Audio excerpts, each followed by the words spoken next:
കേരളത്തിലെ കാർഷികോത്സവമാണ് വിഷു. ഐശ്വര്യത്തിൻ്റെയും പ്രതീക്ഷയുടെയും സമാധാനത്തിൻ്റെ ഉത്സവമാണ് വിഷു എന്ന് പറയാം. വിഷുവം എന്നാൽ തുല്യമായത് എന്നാണ് അർത്ഥം. അതായത് രാത്രിയും പകലും തുല്യമായ ദിവസം. വിഷുവിനെക്കുറിച്ച് രണ്ട് ഐതിഹ്യങ്ങളുണ്ട്. ഭൂമിദേവിയുടെ പുത്രനായ നരകാസുരനുമായി ബന്ധപ്പെട്ട കഥകളാണ് പ്രധാനമായും വിഷുവിന് പിന്നിൽ പുരാണങ്ങളിലുള്ളത്. പ്രാഗ്ജ്യോതിഷത്തിലെ ദാനവ രാജാവാണ് നരകാസുരൻ. ഇദ്ദേഹം വിവിധ രാജ്യങ്ങളിൽ നിന്നും 16,000 രാജകുമാരിമാരെ തട്ടിക്കൊണ്ടുവന്ന് ഇങ്ങനെ കാലങ്ങളോളം സകല ലോകങ്ങളെയും ഭീതിയിലാഴ്ത്തിയ ഈ ദാനവ രാജാവ് ഇന്ദ്രന്റെ വെൺകൊറ്റക്കുടയും ഇന്ദ്രമാതാവായ അതിഥിയുടെ കുണ്ടലങ്ങളും അപഹരിച്ചതോടെയാണ് പരാതി ശ്രീകൃഷ്ണനിലെത്തുന്നത്.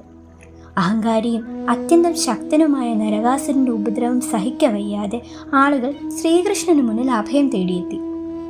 തുടർന്ന് നരകാസുര ദർപ്പം ശമിപ്പിക്കാൻ കൃഷ്ണൻ യുദ്ധത്തിനൊരുങ്ങി. ഭാര്യയായ സത്യഭാമയും ഒന്നിച്ച് ഗരുഡ വാഹനത്തിലേറി കൃഷ്ണൻ നരകാസുരന്റെ നഗരമായ പ്രാഗ്ജ്യോതിഷത്തിലെത്തി യുദ്ധത്തിന് വെല്ലുവിളിച്ചു. തുടർന്ന് പ്രാഗ്ജ്യോതിഷത്തിൽ വെച്ച് യുദ്ധത്തിൽ ഘോരന്മാരായ മുരൻ, താമ്രൻ, അന്തരീക്ഷൻ, ശ്രവണൻ, വസു, വിഭാസു, നഫസ്വാൻ, അരുണൻ ആദിയായ അസുര പ്രമുഖന്മാരെയെല്ലാം കൃഷ്ണൻ നിഗ്രഹിച്ചു. ശേഷം നരകാസുരൻ കൃഷ്ണനുമായി യുദ്ധത്തിനിറങ്ങി.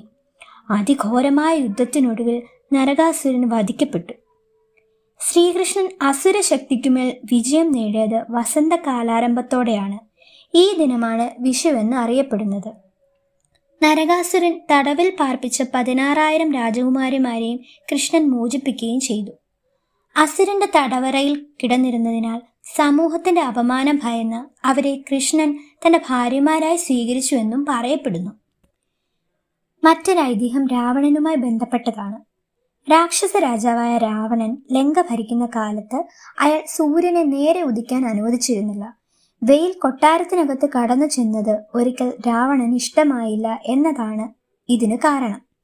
കാലങ്ങൾക്ക് ശേഷം ശ്രീരാമൻ രാവണനെ നിഗ്രഹിച്ചതിന് ശേഷമേ സൂര്യൻ നേരെ ഉദിച്ചുള്ളൂ. ഈ സംഭവത്തിൽ ജനങ്ങൾക്കുള്ള ആഹ്ലാദം പ്രകടിപ്പിക്കുന്നതിനാണ് വിഷു ആഘോഷിക്കുന്നത്.